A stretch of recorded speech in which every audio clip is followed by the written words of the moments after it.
Hello, Internet. I'm Matt. And I'm Monster Punter. And this is the Parallax Scrolling Podcast, where we give you our perspective on video games and the news that affects them. Hi. Hello. Yeah. It's been fun times. It was. No. Yes. No. Yes. And a lot of the weather's changing, so I'm having a lot of allergy flare-ups and illnesses flaring up, and it's always been just enjoyable trying to do my job on top of trying to get stuff done, on top of trying to get podcasts out, on top of trying to... I don't have the same problems like he does on the changing of the climate, so I think I have it pretty good.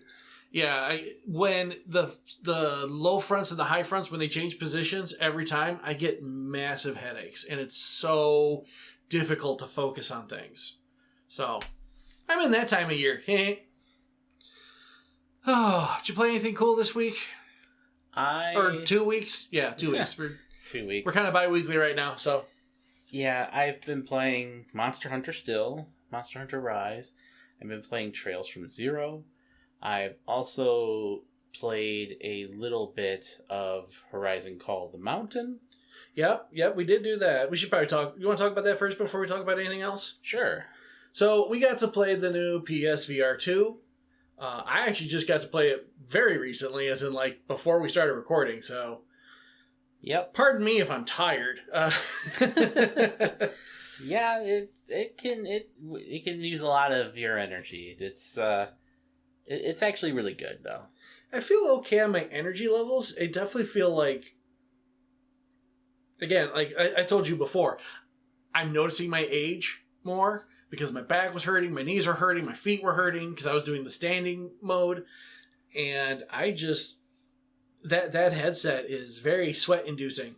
I hope that's something I would like to see the VR people take to the next step. That's the next thing they need to work on, is providing a better cooling system. You just have a fan blowing on you too for... Yeah, I guess, but that's a little weird. And the cable. The cable's the one thing they really need to work on more, I think. Well, I got snagged on furniture a couple times. Yeah, but I think if you want the graphic fidelity that we have available right now, you really don't have a choice. Your other option is the Oculus Quest. The Meta Quest 2. And that one does have no cord. It's all wireless. Right. But it's a lot lower power machine, and it doesn't have a lot of the nice nicks and knacks that the PSVR 2 does. Okay. It doesn't have the eye tracking, for instance. It doesn't have the OLED screens in the unit itself. If you noticed, when it went black, it was completely black in that thing. Yeah, no, it definitely was. And it was completely black because they actually have OLED displays in the VR headset. Oh, okay. If they were LCD, you would still have light leakage from the panels themselves that you're looking at. I was gonna say, I still had some light leakage, but it was more because I don't think the sides of the helmet adhered to my contours. Probably because of the glasses. Yeah, probably my glasses. But when I was playing with no glasses, and there was no light leak at all. Okay. It was completely dark. If you notice, though, you didn't sweat within the VR headset. No, it was just in the bands. Yeah. Yeah. But in other headsets, the fogging effect can happen inside the headset. Oh, okay. So Sony's done a nice job. They actually do have a vent. If you look at the front of the PSVR 2, there's two little slits. It draws in air and helps keep the fogging effect from happening. Okay. Really at all. So overall, I'm pretty impressed with the thing. Oh no, I definitely am impressed, and VR has definitely come a long way since the last time I've used it. But I was just saying, like, what I would like to see in the future is I would like to see better sweat control, in some way, better cooling for the person using it, and especially in the PSVR case, a Bluetooth way to play the game without having that cord just to tangle you up. Well, then the alternative is to put a battery in there, which makes it heavier and could be good, could be bad. You know. Yeah. It's a tough, tight rope to walk. Yeah. I think, though, from what I understand, I didn't have PSVR 1, but you had like a bundle of cables that came off the PSVR 1. And that would have been miserable. And so to my understanding is that you could actually feel the weight of those cables. The weight of the single USB cable you really don't feel on the PSVR. No, I didn't feel it at all. But it definitely I noticed it when I was like, hey, I want to turn and I can't because I'm caught on like the arm of a chair or something and I didn't know it. Which again, being able to switch between the game and having a mode where you can actually see the world around you was really cool. It was a little disorienting to transition, but it was still cool. I still appreciated that. Yeah, overall, I'm pretty impressed with the PSVR 2. The only game I've played at this point is Horizon Call of the Mountain. I do have Resident Evil 8. I will be trying that. And I picked up Gran Turismo. I've never been excited for a racing game in the last 15 years, I'd say. Yeah. This is the first time where I actually wanted to go out and buy like a racing game because I really wanted to play it. And I think it does have a different experience than you just sitting there with a controller versus being in the cockpit of the car, you know? Well, yeah, I'm still be using a controller for now because I don't have like a racing wheel or anything. Right. But I'm just saying, that'll still have a different effect than you holding a controller sitting on your couch. Yeah. I think it'll have a much different impact.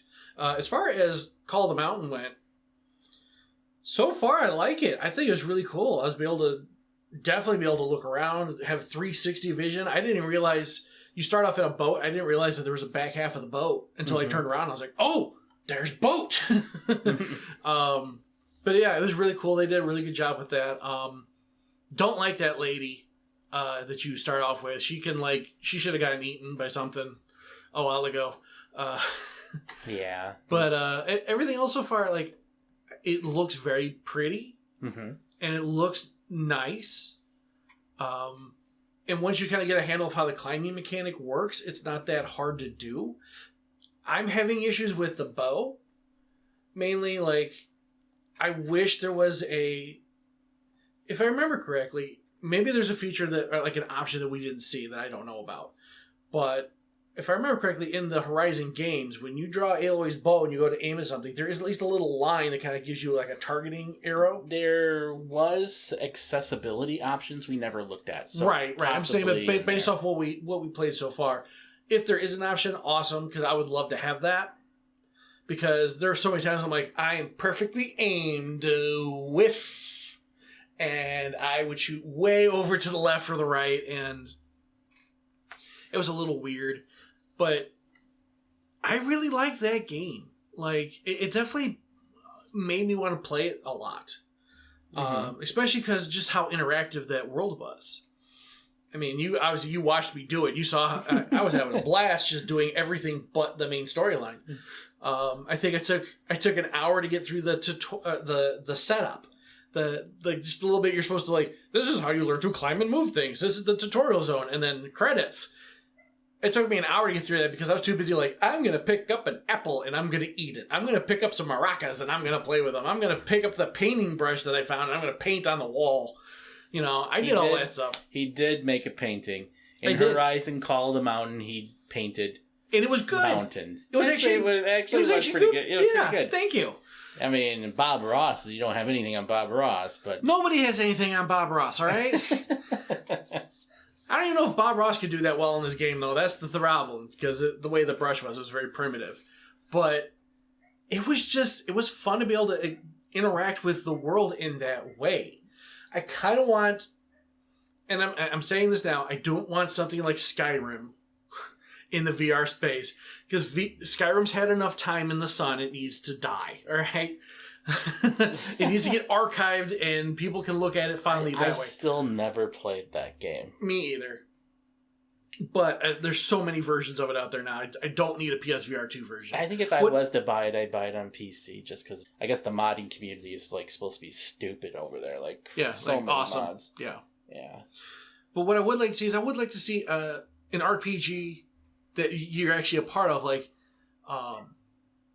something like Zelda, more like action RPG-ish, but something where you can interact with the town and the world and just something that makes you feel like you're really in there. Because how many times have you played an RPG and you've been like, man, I wish I could like read the books on the bookshelf or do, not like, I'm going to pick up this one particular book that has 100,000 pages of backstory that nobody cares about. I'm not talking like that, but I'm talking like, oh, here's just a really cool book with some neat pictures in it. Let me look. Having some sort of interactivity with the world sounds cool. To have it in a way like Call of the Mountain has it, where that stuff is not in your face. It's not like, press the button to interact with this thing. You just do it, and it happens. I would love to see that more. Okay. So that's what I'm saying. I should say that this is kind of my first dabble into VR. Mm-hmm. Matt's played it a little bit more than me, but we can only base what we can hopefully will happen off of our experiences. If there's games out there that this has already been done in, please let us know down below. And we appreciate it. And I should also mention, since I had mentioned it last time we talked, no, I did not throw up. He did not throw up. I did not get sick. This is a big step for me in VR because I have gotten sick from playing VR before at a much shorter amount of time. Yeah. So that's I thought that was important to get out there. Yeah. So if you can, if you know somebody who happened to get the PSVR 2, give it a whirl. Otherwise, what are your VR preferences? Have you played any other VR games? Have you tried out any other VR systems? Again, let us know in the comments. We just want to know. We want to communicate with you guys. I'll let you know more as we try some of these other games. I don't have like a shooter. I want to actually get one of those because I want to try these. You know what actually might be cool now that I think about it? A Panzer Dragoon. I thought about that last night. Yeah, Panzer Dragoon in the VR escape. That would be amazing. Especially because it's on rails, so you don't have to work. You can play in sitting mode, and you can just sit there and be like, bad guys, bad guys, bad guys. That would have a cool. I would throw my money to Japan. Yeah. And have Sega make it. And I don't know. I think I told you this, but I'll tell you this again, in case I have.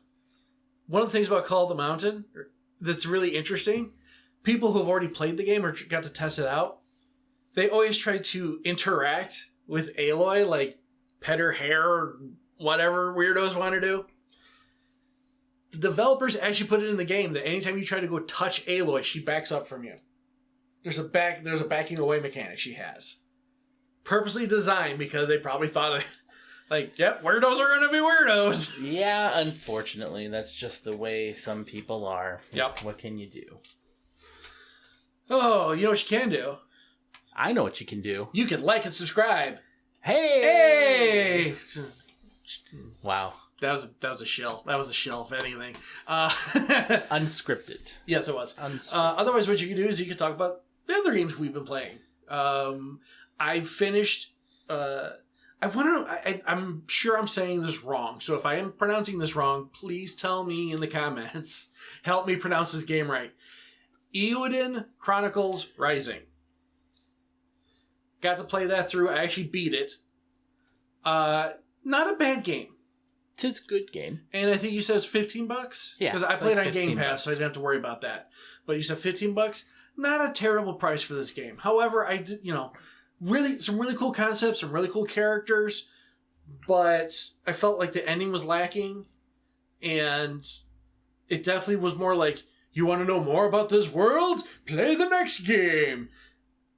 And I would rather, if you're going to do something like that, that's fine, but you should complete the story that you have in front of you.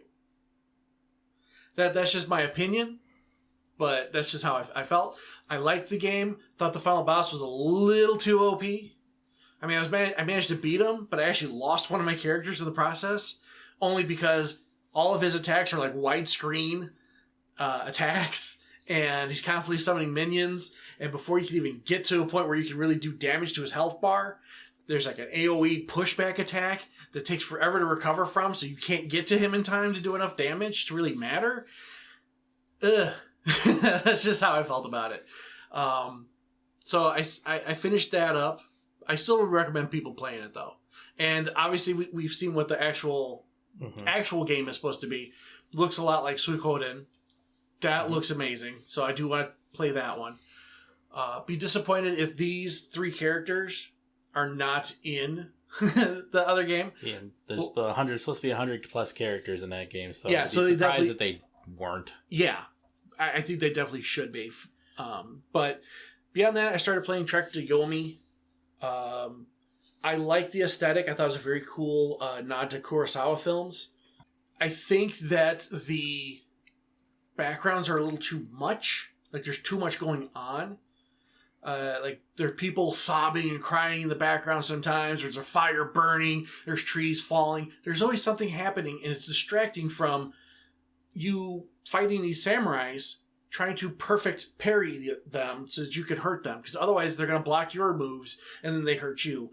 And the trade-off is just... Like, it's a cool concept, and I think it's a neat idea. I would be happier if it was a straight 2D linear with intersecting paths type of game. But I'll probably try and play it some more, because I've gotten to the point where it's very... it is very Dark Souls-y, which... That actually kind of makes me disappointed. I'm going to be honest, I'm a Dark Souls guy, but that made me disappointed. Because I thought this was just going to be a pure samurai-esque game. It doesn't feel like that. So, I'm going to play it through. I'll have a better idea and give you, guys an idea next time I speak to you about what I think about it. Any other games you've been playing? Yeah, I played Chivalry 2 with a couple of friends over the weekend. That game is dumb in a fun way. Yeah, it's pretty darn good. Yeah. And some of the people that you play with are crazy. But I like it because you're playing with other people too. Yeah. So definitely check it out. Here's one that I think you're going to want to check out. Okay. Have you looked much at Sea of Stars? Yes.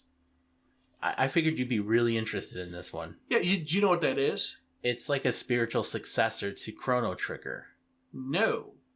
Yes and no. It's part of the same universe as the Messenger game. Have you ever played The Messenger, which is an amazing game? But this is an RPG set in that universe. I think it's like a prequel story. It takes place before The Messenger, but The Messenger is really, really good. And so Sea of Stars is going to take place in that universe. I'm excited to see what comes of that. Well, hopefully we'll see if I ever get around to it. Maybe I'll play The Messenger.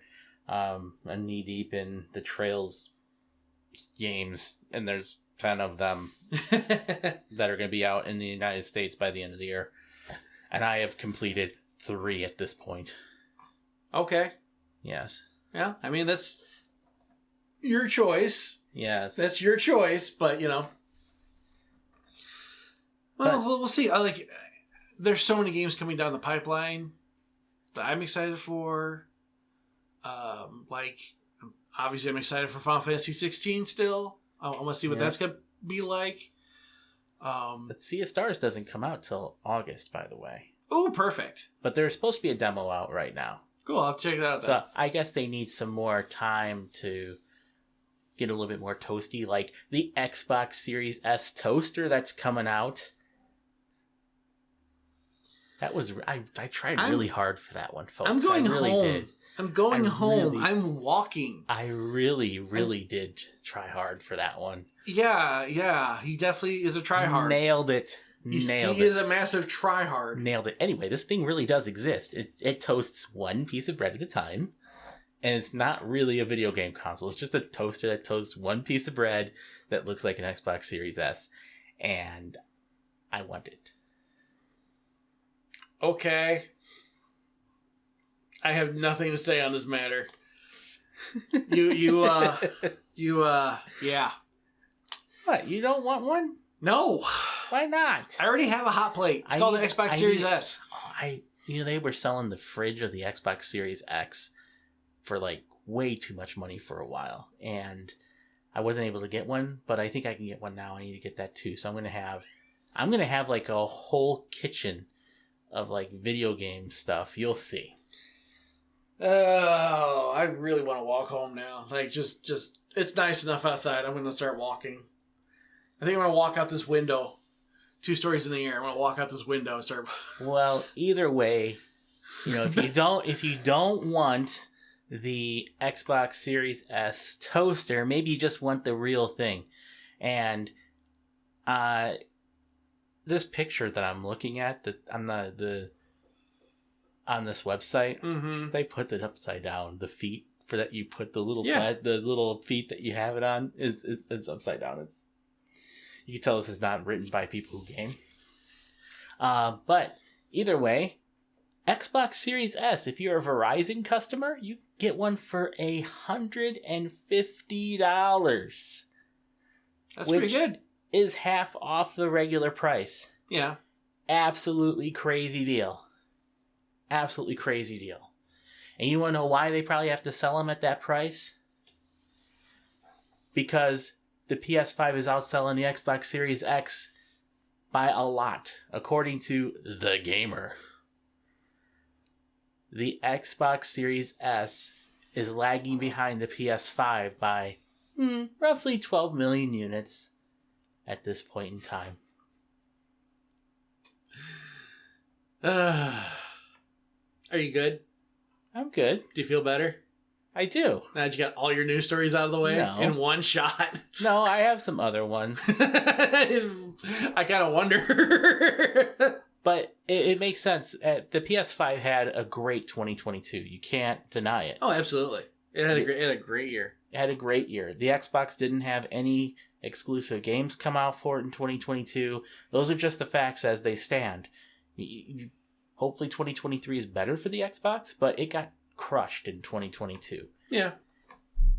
And the PlayStation brand is just overall more popular than the Xbox brand worldwide right now.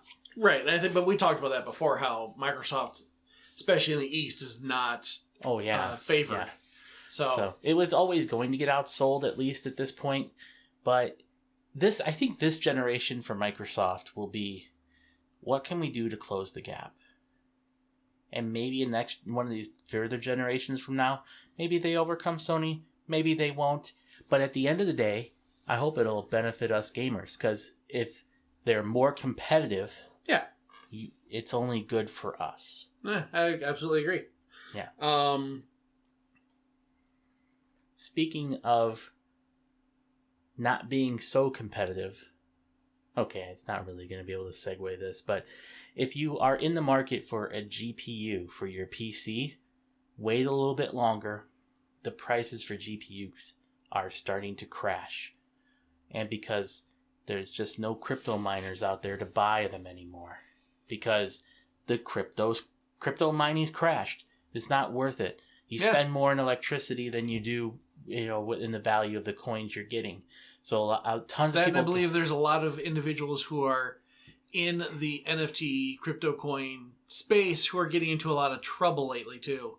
So I can't verify that. But. Yeah, we'll see if maybe 2 years from now, crypto is a monster and is crazy, because in 2018, circa 2017, 2018, it took off. Oh, I'm sorry, 2016 to 20. Yeah, I want to say 2016-ish. Okay.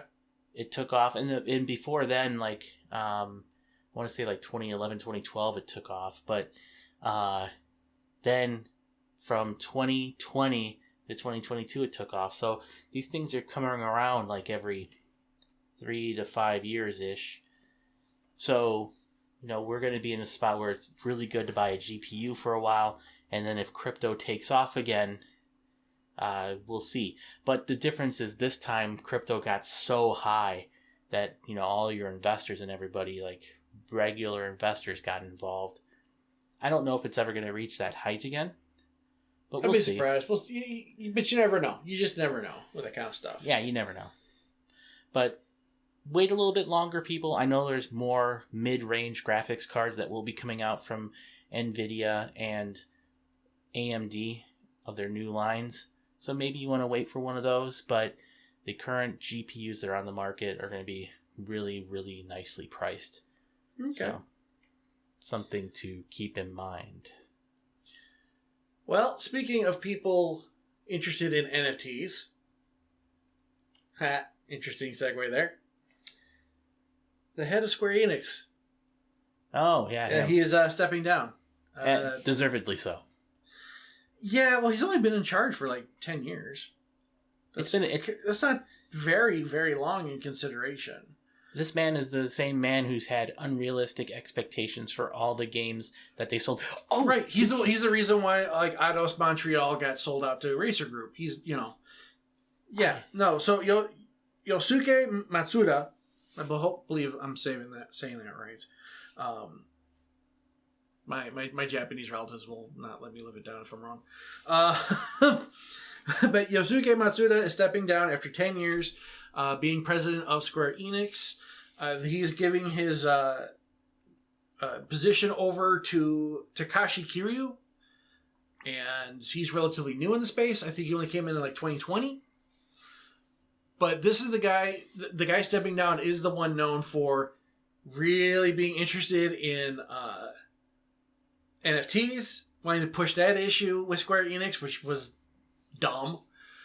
Mm-hmm. But he's also the one who's like, oh, Tomb Raider, you didn't sell that. You didn't have the numbers that we want, so therefore you did abysmal. However, it's probably one of the best-selling Tomb Raider series ever. Those Tomb Raider, the trilogy of the Tomb Raider games is very good. If you have not played it, holy moly. You guys need to get on that train because they are 3 excellent games. Yes, they are. I will admit, though, Rise is probably my favorite, number 2. Yeah, I agreed. I would say number 2, number 1, number 3 in that order. Correct. Yeah. 3 kind of ended on a note. I say correct because anybody who disagrees with me, I'm sorry, but you're allowed to be wrong. Yeah, no, absolutely. Because Rise was fantastic. And it felt like a good adventure. Mm-hmm. Whereas 3 felt like Lara Croft can't do anything right. And she's about to kill the world. Good job, guys. Let's watch Lara Croft get covered in mud. Yeah, it was kind of dumb. Well, it was good, but it just wasn't as good as the other ones. Okay, well, when it got to the end, it was definitely like, what are you talking about? Anyhow, so hopefully this is good news. Hopefully this is great news for Square Enix. Because this guy's stepping down, some fresh blood's coming in to take over. Maybe we'll start seeing... it does make me wonder what's going to happen with games like Final Fantasy 14 and 16. Obviously, because they're still under Matsuda's reign. They were started in his reign. But it makes me wonder what they're going to do going forward. And it makes me wonder what kind of IPs are going to come out of this group now. And we'll just see. It's definitely interesting. So... without sounding terribly off key here, sayonara, Matsuda. I'm not gonna miss you. I'm definitely not gonna miss you. Beyond that, do you have any other stories? Because I have one more I really want to touch on. But what do you have? Wulong. Sorry. Wulong, depending on where you look at it, it's spelled differently. Is it really? Yeah, Wulong is, yeah. Well, I know what Wulong Goku. is. Well, yeah, no, I know what Wulong is, but the game is Wolong, I believe. Yeah. Yeah. But the PC version is getting raked over the coals. Apparently there's a ton of issues with this version of the game. So much so that of the 3,300 user reviews, 2,800 of them are bad. They're stuttering, crashing. The controls are sluggish and bad with a mouse and keyboard. So I'm telling you, probably want to stick with a console version of this game. Now, I'm going to say this, and I want to preface what I'm about to say with a statement that I don't think this is okay. This is not cool. But this is not new. So many games have been coming out recently for PC. AAA games have been coming out for PC that are not as good as the console versions. It feels like the developers are focusing purely on the consoles, trying to get it out for those console sales, and then the PC versions are last minute, like an afterthought almost. That's not good. That's just not a good way of doing things. Obviously, I'm not in the space, so I can't say, hey, let's do this better, guys. But, because I don't know how they operate. I don't know if, like, when they work on the Switch version and the PS5 version, like, how difficult that kind of transition is, especially comparing those to PC. It makes me wonder what's going to come of this in the industry. Because this is not a new thing. Eventually somebody's going to be like, look, this is enough. We've had enough of this. This has got to stop. This has got to change. Well, I notice it more with Eastern developers than Western developers. And it'll change if and when their games sell better on PC than they do on console. And have a good enough reason to focus on it. But then again, we live in an era where, Bethesda... You know what? Bethesda could not exist in the 90s. Bethesda would not exist. They could not ship every game that they have that is bug-ridden and terrible in that time period where you had to ship a complete game. They were a completely different beast then, yeah. Sure. But in this day and age where you can ship an incomplete game and then poach it. You can poach it? Yes, you can poach it. Well, you can poach it. I mean, the internet's there for a reason. It might taste better. It might taste better after it gets poached. Well, I was thinking pirating, but yeah. Oh! You poach it, I was thinking eggs. Anyway. You're always thinking eggs. Either way, when you can patch something post-launch... Yeah. I think that a lot of games get shipped before they're really ready. And, you know what, though? I think that some companies... that are I'll just say, I bet you Bethesda uses the general public as beta testers. Just, they ship their game, it's bug ridden. Oh, absolutely. People are like, I definitely agree with that. What is all this? And then they patch it. And and then we get stuck with Skyrim for 10 years. We're not fans. Maybe I would play it, but I loved Oblivion. I loved Oblivion, but no, Skyrim does not hold me the same way. I even enjoyed Morrowind for a bit, but yeah. Anyhow, so there's something to keep an eye out for. Yeah. Just a really minor thing that I wanted to wrap up. What I wanted to talk about is I got two more things, but yeah, go ahead. The file size for Zelda Tears of the Kingdom. This is on Game Rant, and they're saying it's highlighting a crucial problem for the Switch. And their basic premise is the Switch does not have enough memory in it. And this game here will take up more than the previous one at roughly a file size of like 19 gigabytes to 18, 19. Are we gonna see the resurgence of the expansion pack?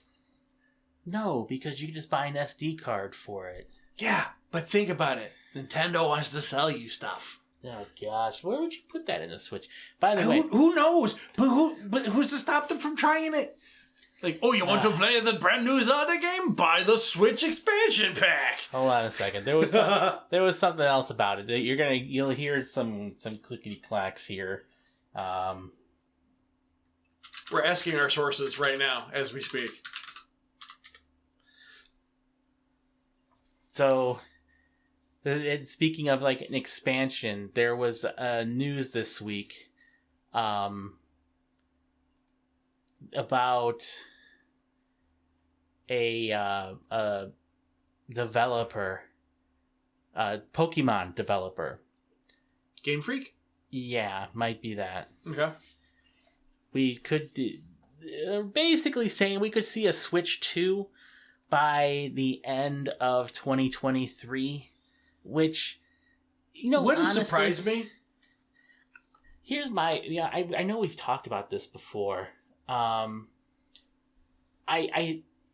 always seen Nintendo operate this way. They don't release another system unless or until their old system is basically on the decline big time.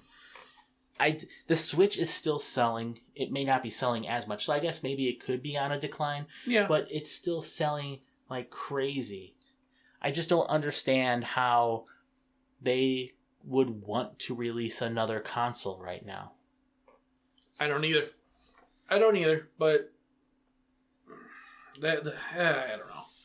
it's a mess. It's a mess. Like, you can't get the games to work right, or you want to put out a new system, or make up your minds what you're doing, Nintendo. That's just the thing. Like, I'm totally fine with you wanting to push the limits to your gaming system, but you have so much to take into account. You know, like, you have to take it into account. Is Tears of the Kingdom going to go on the Switch too? Should it go on the Switch too? It probably will. I mean, it probably will. But should it be like, that's an exclusive? Like, it doesn't go to Switch 1, it goes to Switch 2 because you've pushed your envelope too far? If you're pushing the envelope too far, too fast, that's on you guys for making bad systems at that point. Well, it's just that Nintendo, they've not been at the forefront of gaming hardware for a while. But I feel like their future thought is not there. Well, they've had bangers, they have. Switch, and then they've had complete duds, like the Wii U. You know what? You know what's really sad about that, though? I have a Wii U. I like it. I liked it. I thought it was a great system. And I thought it was better than the Wii. Okay. But at the same time, I also feel like they didn't give it the time and attention it needed to be something other than just an upgraded version of the Wii. Well, you want to know why? Because by the time they retired it in 2016, the thing came out in 2017. They retired in 2017. Between 2012 when it came out and 2017, you know how many units they sold? 12 million. 12 million. There's a reason why they left that thing behind real fast. And almost the whole library of the Wii U is on the Nintendo Switch because they wanted to recoup their money. Well, but again, I still feel like that's a lack of future thought there. Like, when they were building the Wii, and they started working on the Wii U because they liked the idea because they were doing so well with the Wii, they didn't think far enough into the future with that machine. That's where they failed.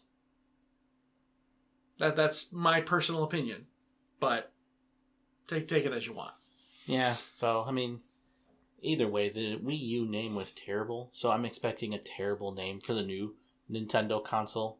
Like, instead of Switch, it's Change. The Nintendo Change. No, because they want all your change. They don't want... No, they want your dollars. Yeah, including your change. What would you name the new Nintendo? What would I name the new Nintendo? The Nintendo... That's a good question. You know, I'm thinking they should have just stuck with the Dolphin. The Nintendo Dolphin. He's going with a beta name, folks. I think they should have stuck with it. It sounds cool. Okay. You know? And it's something a little different than everyone else out there. The PlayStation. The Xbox. The Dolphin. Well... It's better than naming it after what an ambulance sounds like, okay? Yeah, I know. The age-old thing, the Wii U. Yep. I'm going to go with Changed. They're going to be like, it's the Nintendo Changed because we're still using the same concept that we had with the Switch, which honestly they probably should. The Switch is way too popular for them to change the way it works. The Nintendo fee. Because it's just going to start costing you more money. There's just going to be like a coin slot built into it. There's going to be some dude that comes to your house every so often. I'm here to take your change. But I'm just playing Mario Kart. I don't care. Jeez. Yeah. The fact that people still buy Mario Kart. Anyway, yeah. I think that's all I got. Okay. Well, speaking of ridiculous business decisions, EA. Oh, good old EA. EA this past week laid off over 200 of their Apex Legends QA testers over a Zoom call. This has been confirmed by 3 former employees. I say former as in they were the ones fired. But yeah, apparently EA had them attend a mandatory Zoom meeting at 8 a.m. on the 28th. And fired everybody. And everybody who was working from home, they said, you can come in and get your stuff under security supervision. Yep. Like, it was the worst way to let somebody go possible. I think. And the reason was they want to, with their PR bull stuff, they decided, hey, we're going to say, we're spreading out the testers across the country. I highly doubt it. It's probably the fact that they didn't want to start giving into Louisiana tax codes anymore. They just wanted to be done with it. Who knows? But it's a shame. And the big thing is, it sounds like that the QA testers that were let go were all of the QA testers for Apex Legends. So expect that game to be a dumpster fire for the next several months. Whatever. I mean, they've just adopted the Bethesda theory. I'm calling it now. It's the Bethesda theory of game management. Let your fans tell you what's wrong with it. It's better than the Activision theory. What's that? Treat your female employees like garbage and mishandle them and do all these sorts of things and not care and get away with it and make tons of money and then fire people and make more money and fire people. That's a totally different thing than just releasing a bad game or not a bad game, but a buggy game. But they do that in the process. So it's all part of the theory. It's an advanced theory. So last thing I want to touch on, because I want to touch on a lighter note. I think it's a very interesting conversation. Yoshi P. He is renowned... No, not that one. He is renowned for Final Fantasy XIV, kind of like his big one right now. He's also working on Final Fantasy XVI, but I think he's pretty much been working on the Final Fantasy series for a very long time. He has come out in a statement within like the past couple of weeks that has said, practically, we need to retire the term JRPG. He feels like it's almost derogatory. And it made me think about it because there are people who thought that, especially growing up in the 80s and the 90s and the early aughts. It was like, oh, it's a JRPG, so it's from the Japanese, so we don't worry about it. Personally, I'm kind of like of the opposite mind. Like, if someone had given me a choice of, okay, you're going to play this game, which is an RPG, or you're going to play this game, which is a JRPG, I immediately went to the JRPGs. They were in my bag. They were what I wanted to play. Like, Fallout didn't interest me. Final Fantasy totally did. And therein lies what my whole point that I'm about to make. Okay. Look at the gameplay styles between those two in the time periods in question. Oh, yeah. JRPGs were typically turn-based or very minor action combat, where you would typically go to a different screen to do all your combat, and they were very heavily story-focused. Right. Western RPGs of that era, things like Fallout, things like Morrowind, things like Oblivion, so forth and so on, maybe even your Baldur's Gates and things like that. They had a very different gameplay style, and some of them are very story-driven, but the way they do it is very different. Yes. So the distinction was born out of necessity to a certain degree because they both had RPG in the name. Yeah. But I think the thing I find interesting about that is when we were talking about them as kids, we talked about JRPGs and RPGs, not JRPGs and WRPGs. And when I was a kid, it was just all RPGs. Like, I would never look at Fallout and say that's an RPG. I still to this day I don't think Fallout's an RPG. It's a first-person shooter that has RPG elements in it. That's the way I view it. Oh, well, not the original Fallout. The original Fallout those were isometric. Yeah. Yes. Yeah. So, do you think they should retire the term JRPG then? I don't. No? No. Not in the least bit. I don't think they should either, but I don't think it should carry a derogatory connotation like it might have back then. I do think we need to, depending on the developer house, that's what should determine if it's a JRPG or a WRPG, and we should stick to that terminology. We should call our RPGs WRPGs and Japan's RPGs JRPGs. I think that makes sense. But maybe his point is that you look at something like Genshin Impact, That's Chinese made. It gets labeled as a JRPG. Actually, his biggest reference was Elden Ring, because he said that Elden Ring is developed by a Japanese studio, but written by a Western author. Yeah. And so he's saying, like, there's such a melding pot now that the term JRPG isn't accurate anymore. Not just derogatory, but not accurate. But JRPG is usually associated with the anime style of character.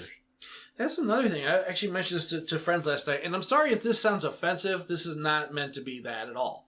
But when I was younger, we didn't say anime. Like, it was like maybe the first 2 years of me getting into anime at all. We never called it anime. We called it Japanimation, because that's what we were taught to call it. Because that's what, like, the video stores would have it listed under. That's what the television networks would call it on TV. So it was like, oh, it's Japanimation. Japanese animation. That's how I know it. I merged the two words together. I'm good. I never saw it as derogatory. But now I'm like, yeah, you know, I can see somebody thinking that. So calling it anime is perfectly fine. Plus, it's easier to say. Yep. So anyway, so maybe there's just another way to say JRPG, other than jerping. I don't know. I mean, what do you guys think? Let us know in the comments down below. How do you feel about the term JRPG or jerping? My God. I'm going to start that hashtag jerping. No, but let us know what you guys think about that. Would you be willing to stay by that terminology or not? Let us know in the comments down below. In fact, let us know in the comments down below about anything we've talked about today, because we want to know what your opinions are on this stuff. Yeah, indeed. You know? Beyond that, I think we're done today. I think we're going to get out of here and try and enjoy the weather. And I don't know if you're going to try to climb a mountain. We'll see. Well, I'm probably going to try to shoot some zombies. Okay, yeah, maybe that too. But either way, we're going to get out of here. Y'all have yourselves a fantastic day. And we'll see you guys in the next one. Take care. Later.